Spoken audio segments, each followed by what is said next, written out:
Can the last hour of a dying year hold its breath long enough to hear a match whisper? Can Christmas bells meant to sweeten the world ring so lightly that they fail to wake the truth sleeping on the stairs? And can silence kept for years like a locked drawer no overseer ever thought to open swing wide at midnight and let the ember of judgment step? The winter of 1832 sat upon North Carolina like a stern hand on a child's shoulder. Frost wrote pale scriptures on window panes. Pine resin sealed the air with a slow, honeyed grief. Somewhere a clock tried to measure mercy and could not. Before we enter that house where the floorboards remember every footfall and the walls keep a ledger in their grain, pause with me. Look at the candle, how the flame bows to draughts it cannot see, how it learns humility from the unseen. If you want to follow real stories that defy time and reveal hidden truths, subscribe to the channel now and turn on notifications so you don't miss any of our investigations. Breathe. The past is about to unclasp its quiet hands. The estate lay low between Blackwater Creek and Hickory Ridge, a geometry of fences and expectations. In winter, the main house looked dignified as a pinned moth, spread wide, labelled, lifelike, yet not living. Its columns were bones bleached by years of weather and habit. Its shutters blinked slowly, as if dreaming a gentler history. Behind it, the smokehouse hunched like a guilty uncle. The barns squared their shoulders against wind. The quarters arranged themselves in narrow rows, a chorus instructed to sing softly. Morning cracked open not with music but with chores. The first sound was always the pump groaning, water pulled up from cold ground like a secret unwilling to rise. Then came the iron clatter of skillets, the shuffle of ash in grates, the cough of chimneys rubbing sleep from their throats. Chickens sketched hieroglyphs in the frost, dogs practiced authority in circles they never questioned. The housewife's bell did not ring, it tapped, quick and silver, calling names rather than souls. There was a rhythm to the place, a proof that days could be trained. Children ran with buckets that were wider than their rib cages. Men shouldered axes that knew their wrists better than wedding rings knew fingers. Women tucked their hush into head wraps, a daily binding of hair and hope. The master's footsteps had a signature. He walked as if the land were a document and he the pen. Each stride left a sentence. Each sentence made a law that no one had signed but all were forced to read. He liked order, as men do who have never been arranged by another's will. He liked Sunday coats on Saturday, and a clean ledger even when the harvest was thin. He measured his world with ropes and rods, with the tender exact cruelty of a rhythmic. Christmas on such land was a decorum rather than a feast. A wreath sealed the front door with cedar breath. The parlour hosted a nativity of china figures who could not blink.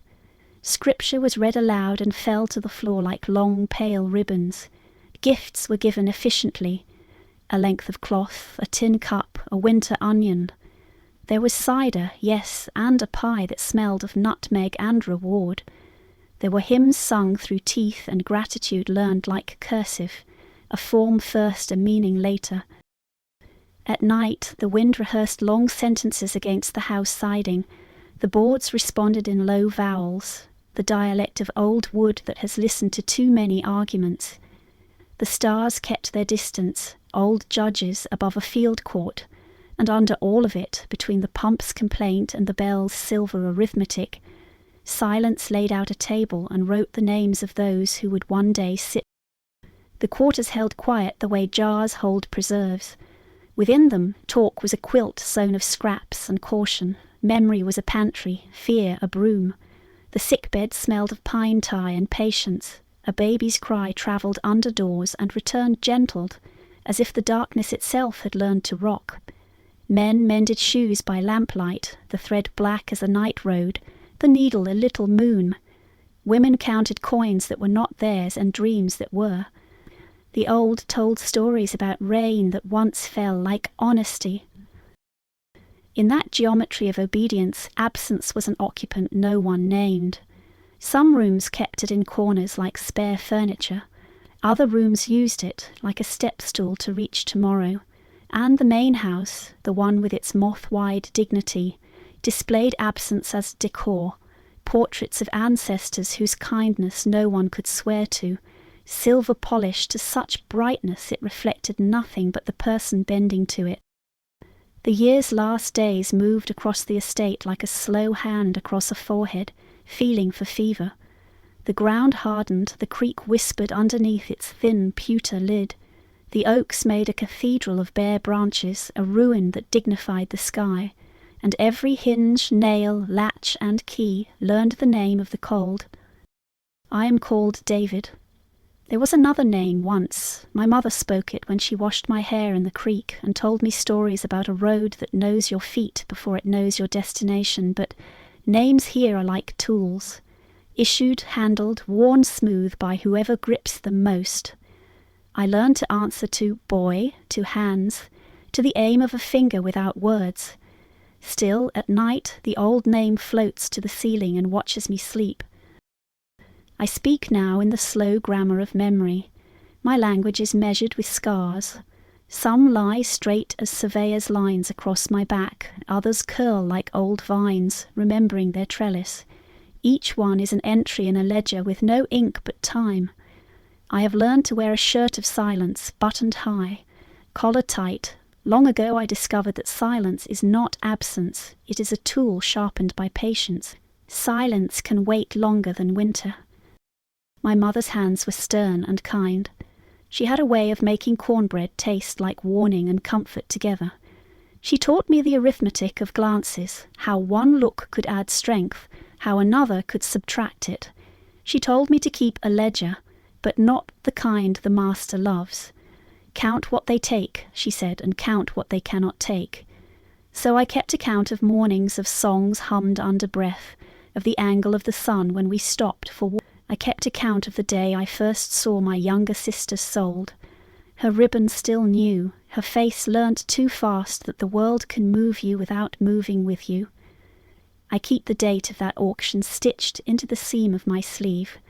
When my hand hangs at my side, it feels the knot. The master, let us call him loved, correctness. When he corrected a man, he believed he corrected the world. He was neat even in cruelty. He would not raise his voice, he raised expectations. When I split rails, he admired the straightness of the split more than the straightness of my back. If a gate sagged, he asked the hinge what it meant by such behaviour. When the harvest faltered, he scolded rain for its inaccuracy.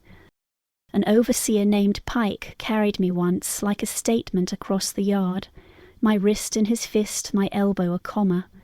He set me down against a post and wrote on my back with his lash.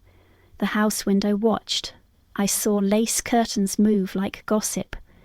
A child in the parlour held a sugar biscuit and learned about grammar, how pain too has punctuation. I learnt in such a place to fold my voice like a handkerchief, plain, serviceable, laundered by the creak of necessity. When I spoke, I wrapped each word in that cloth for storage. The words I did not use formed a wall. I hid behind it and watched. At night I made the ledger my mother requested. Not on paper, paper burns and can be found. I set it down in breath in the small arithmetic of heartbeat. Entry: the time Pike poured out the broth because it was not clear, and the baby's lungs worked harder to learn the world. Entry: the day M measured a man's back with his eyes and found it wanting, then measured the field's yield and found it honest, then did not understand the equation. The hymn Hark the Herald, its angels announcing goodwill while a woman named Rose bound her hands in cloth to keep them from shaking. The ledger has room for names and for the spaces where names used to be. It records that I loved a girl who wore blue once, and laughed like a creek that has not yet learned caution. It records that she was moved to another county the way a table is moved. It records the first time I saw the main house at midnight, lit from within, a lantern in each window, the hall a column of honeyed light. I understood then that brightness can be blind. Silence grew in me like a pine, straight, patient ring upon ring. They mistook it for emptiness. It was a forest. In that forest I kept tools no one could inventory, a way of seeing that looks through walls, a count of breath between tap and bell, the memory of my mother's left hand scarred by a kettle, touching my ear when I shook with fury, pressing my anger flat like cloth for ironing. "Wait," she said, "and when you move, move like truth." My ledger grew not with rage but with certainty. The numbers aligned themselves. The old name at the ceiling lowered itself and stood beside my bed. There is a way that time thickens in December, like syrup in a cold pantry. Each day becomes heavier than its name. I worked, as all did, but inside I measured other things. I measured how long the parlour candles burned when guests arrived, and what the wax did when left alone, how it pooled, cooled, and obeyed gravity, the way men obey those who pay them. I measured the steps between the kitchen door and the woodpile. I measured how the door latch sighed when lifted in a careful hand, and how the hinge accepted that sigh like an old friend. I kept company with small objects, a length of twine that had learned obedience from knots, a bent spoon that remembered the mouths it had served, a thimble, tiny helmet left like a coin on the work table, needles that glimmered like arguments, a tinderbox whose hinge spoke in the same vowel each time, a match that, when stroked, would write fire in a language anyone could read. But I did not hurry. Tools resent haste. They are old-fashioned. They like to be courted. At night, in the quarters, the talk leaned toward rumour of a Christmas kindness. Extra rations, an hour's rest, a hymn aloud. Hope is a thin blanket, but men share it. I listened with respect to the elders, to their stabled wisdom, but my ledger turned its pages by itself, quietly. I saw, as one sees a path in moonlight, the shape of what must be done, not to argue with cruelty, not to answer it in its own grammar, but to change the air it breathes.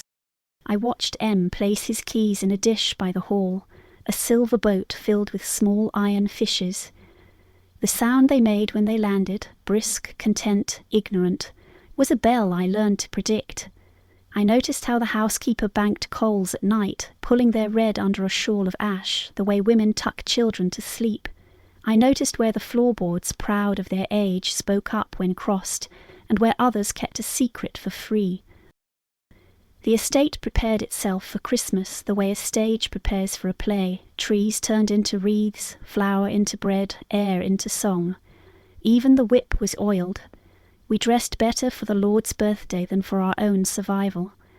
I wiped my hands and watched the way light lingered on the walls, how it loved the portraits more than the faces at table. It is a terrible thing to wait, but a sacred thing too. I waited until my patience grew feathers and learned to fly from hour to hour. I waited until I knew the weight of snow clouds without looking up. When I touched the tinderbox, I did so as if greeting a deacon, carefully with both hands. When I held a match, I held it like a word that can undo a man if spoken without humility. I collected not just objects but meanings. Twine became memory, able to bind what would otherwise fall apart. Needle became scripture, sharp, exact, unforgiving, but necessary to form and repair. A bent spoon became history, still useful, still carrying warmth across distance. The tinderbox became a courthouse. If opened, judgment would be rendered. I plaited a plan from hours, from knowledge, from the old name that now stood beside me when I slept and watched with me when I woke. The plan was not a lift but a vow. It would require the house to listen to something other than itself. On Christmas Eve day, the bells of a church we could not attend counted their mercy over the trees. In the kitchen, cinnamon softened the air until it could be bitten. Women beat egg whites into a snow the weather would envy. Men read a passage about light shining in darkness and congratulated God on his taste. Guests arrived in coats that had learned entitlement thread by thread. Laughter pressed its face to the windows and fogged. I moved through the day with an unhurried correctness they recognized as obedience. I carried wood, and the wood accepted me as if I were a road. I fetched water, and the bucket did not spill, it trusted my hand. I mended a strap as the overseer watched, and my needle walked its little path like a minister in a graveyard. Tender, efficient, exact. I said, "Yes, sir," with a tone so polished it reflected nothing. In the dusk I stood in the yard a moment and listened to the land's breathing. The pines inhaled and exhaled with the seriousness of old things. The creek moved beneath its skin of ice like thought under a calm face. Far away a fox said what foxes say about hunger and edges. I placed my hand upon the house's outer wall. It hummed, a busy hive of well-fed comfort. My palm learned that song. When night fell, it brought with it the special blue of holy hours, a quiet that widened the ear. The house settled into the script it had written for itself, guests snug in their rooms, Myrm in his study with a book about a righteousness he did not apply evenly, candles instructing shadows and posture, coals banked, doors latched. In the quarters, a hymn ended with a long vowel that made me swallow. Silence came and touched my sleeve. It smelled of frost and pine. "Now," it said, but so gently the word could have been a prayer. Midnight writes small, it does not use the flourishes of sunset. It speaks in inches, not miles. It prefers breath to boast. I crossed the yard as if going to fetch an answer that no one had asked for. The ground did not betray me, it had learned my feet. The step up to the kitchen door, old friend, did not complain. The latch lifted with that same courteous sigh. Inside the hearth was a sleeping animal, red warmth under a grey wall. I did not strike in haste. There is a way to bring a flame to life that offends it, and I needed not offence but covenant. I opened the tinderbox and listened to its hinge pronounce the single vowel of its life. I found the match who had been waiting to become more than a stick. When I drew it, I did so like a priest drawing a veil. I gave it the stone, and the stone gave it a star. The first light is always a surprise. It trembles, unsure if the world will allow it. I cupped it and said with my hands what I could not say aloud. "You are welcome. Do your old work." Fire reads a house like scripture. It begins at Genesis, small light in a void. Then Exodus, movement, a people waking, a leaving written in gold tongues. The match took to kindling with the greed of justice.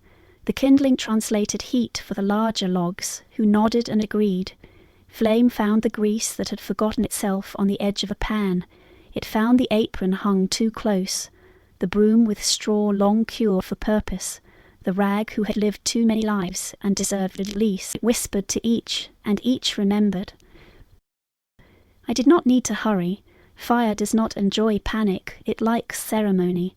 I fed it air, oldest feast. I gave it a door ajar, a draught prepared like a staircase. It stepped upward, polite, grateful, unarguable. In the hall it greeted runner rugs that had believed themselves safe. On the walls it met paper printed with vines and gave it real vines that moved. It touched the banister, so often touched by M's. The banister, made from a tree who had watched thunderstorms with professional detachment, agreed. It cracked like a sentence breaking. Upstairs the portraits finally blinked. Glass learned how heat writes. The faces of men who had been kind only to themselves looked out through a rain of new language.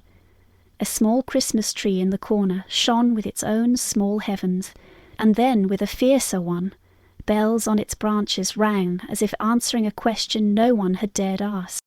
And woke not to flame but to sound, the soft consonants of timbers shifting allegiance. He stepped into the hall, naked of certainty. He said a name, not God's, the house, a body he had trusted, coughed. A child cried the first truth of its life. Women gathered their nightgowns in their wits. Doors opened like startled mouths. The stair declared itself unsafe and then fulfilled its warning. Smoke spoke to lungs in an ancient tongue. The piano made a last bent chord and fell silent forever. It is said that vengeance shouts. Mine did not. It did not need to. Fire is eloquent, and my silence was older than the walls. I stood where the air was truest, near the kitchen door that had not betrayed me, and watched the arithmetic of orange solve the long equation. The roof, a patient scholar, reached its conclusion and bowed. Sparks took to the sky like the dead learning to fly. There are those who will ask, did I see M? Did I watch his shadow move in flicker? Did I hear his voice change key? The ledger I keep is precise but not theatrical. I will tell you only this. The house that loved him better than justice loved anyone did not love him that night. The doors he ordered for others ordered him. The windows he polished refused to be his mirrors. The floor he paced remembered each pace and drew its own line. When the centre gave, it did so with a dignity the master had always admired. The great stair laid itself down like a beaten flag. The parlour curtains learned the quick, bright lesson. In the yard, guests stood like peeled birches, white and stunned. Frost melted in a ring around the ruin, as if the earth had opened its coat to receive confetti. Between the first struck star and the last sigh of beam, there was time yet for prayer. I gave mine to my mother's left hand, to my sister's ribbon, to the blue dress carried to another county. I gave it to all the names that had become corners in rooms. I gave it to silence, who had kept me alive and now kept me company. The house died the way a crown dies in a republic, not without spectacle, not without witnesses who could no longer pretend misunderstanding. Its embers were teeth glad to be done with chewing air. Its smoke spelled a word above the ridge and then erased it. The creek received ash, the pines nodded, professional and grave. I stepped back into the dark that had always been my ally and my audience. The match was gone. In its place a little scroll of black like a signature after a long letter. Morning found the estate attempting a face. Smoke lifted and made a veil of the sky. The chimneys were kneeling men. Reeds, those green circles of polite cheer, had learned new shapes, blackened, collapsed, smelling of holy error. In the quarters the talk was not talk, it was the cautious movement of breath between people who knew language could be used against them. Eyes met and shook hands. Neighbours arrived as if called by law to witness. They stood in their good coats, their hats making shadows like strict eyebrows. They spoke in half-truths that sounded like whole ones. A spark, they suggested, like men offering an alibi to fire. A carelessness, they guessed, because carelessness is easier to pity than justice is to respect. Someone admired the speed of the volunteer bucket line. Someone else admired the boldness of flame, as if praising a horse that has run too far but beautifully. The newspapers, which have always preferred a neat story to a true one, printed columns that winter about Christmas tragedies. A season's cautionary tale, they mentioned the master's generosity, the plantation's piety, the fragility of fortune. They did not print the ledger my mother asked me to keep. It had no advertisements to pay for its ink. But perhaps somewhere, in the second column where eyes tire and truth slips past, a word burned a little brighter than it should have. The overseer, Pike, found himself unhorsed. Something in him had learned a forward lean he could not correct. He barked at men who had already obeyed, swore at doors no longer taking orders. He walked the yard with a rope in his hand like a man walking a thought he cannot finish. His voice tried different tones and returned to the old one, command without audience. Among the enslaved, the alphabet rearranged. The letter S learnt that it could stand for saved as well as sold. The letter F remembered free even when only the wind got to practice it. Mothers braided their daughters' hair with a gravity that required both hands. Boys found that their legs belonged to them enough to run messages no one said aloud. The old men sat under the hickory and chewed silence like tobacco, getting stronger. Rumour did the work rumour always does. It made a quilt for the cold. It stitched together hate and hope, scraps of report with memory's thick batting. In town, pastors preached about the dangers of intemperate merriment, about candles left unwatched, about the devil's hand in holiday. In kitchens, women whispered that they had always disliked Mum's way of speaking to the help. In the feed store, a man who claimed to be an expert in timber held forth on pitch and flame, and how houses that pretend to be fortresses must one day become what wood has always been, tender. And yet fear walked too, tall, thin, with a ledger of its own. Notices went up, patrols lengthened their shadows, keys were newly polished as if shine could argue with fate. The quarters were searched for words, but the words were not there. They had been folded and laid in the keeping of silence, which is not a place one can enter with a warrant. When nights fell after that, they fell as if from a greater height. The stars seemed nearer, as they sometimes do when a man has set fire to a lie. The creek told and untold the story. The pines kept confidentiality like old attorneys. If I walked with the manner of someone whose steps had finally met their echoes. Time loves a good secret. It treats it like a seed. In the years that followed, the story of the Christmas house that learned the language of fire grew strange roots. It travelled by mouth as all trustworthy news does. It changed outfits depending on who spoke it. In some mouths I was a shadow made of smoke, in others a man with eyes like banked coals. In some versions the flames made the shapes of letters, my mother's, my sister's, and wrote them on the night until even God could not pretend ignorance. In others the house itself put out its own candles because it was tired of lying and asked for an honest end. I will not correct these stories. Correction is the master's hobby, not mine. Let the tale wear the clothes it finds in each household. Let it become a caution or a comfort according to need. Truth has more than one garment. Legend is her travelling cloak. What I know is this. Silence can be harnessed the way a horse can, with care, with respect, with vows. Silence pulled me through years as a patient animal pulls a plough. On Christmas 1832, I unlatched its harness and let it run. It ran through a house and out into fields where old wrongs rise like stones after frost.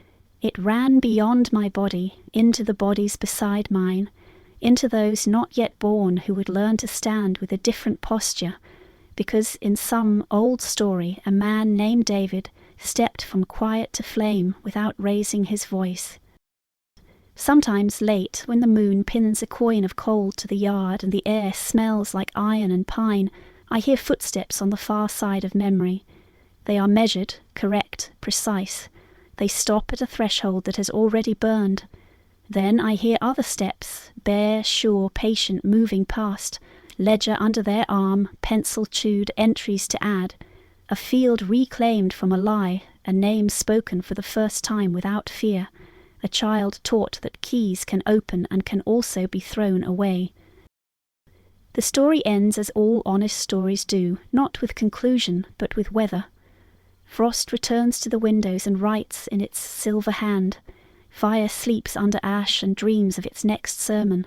Somewhere a match rests in its box like a prophet who does not crave attention. On the ground a black line where a wall once stood is becoming soil. Silence stands beside it, neither proud nor ashamed, and waits. If you come to that place, do not ask for certainty, it would be rude. Walk soft, touch the air like a page.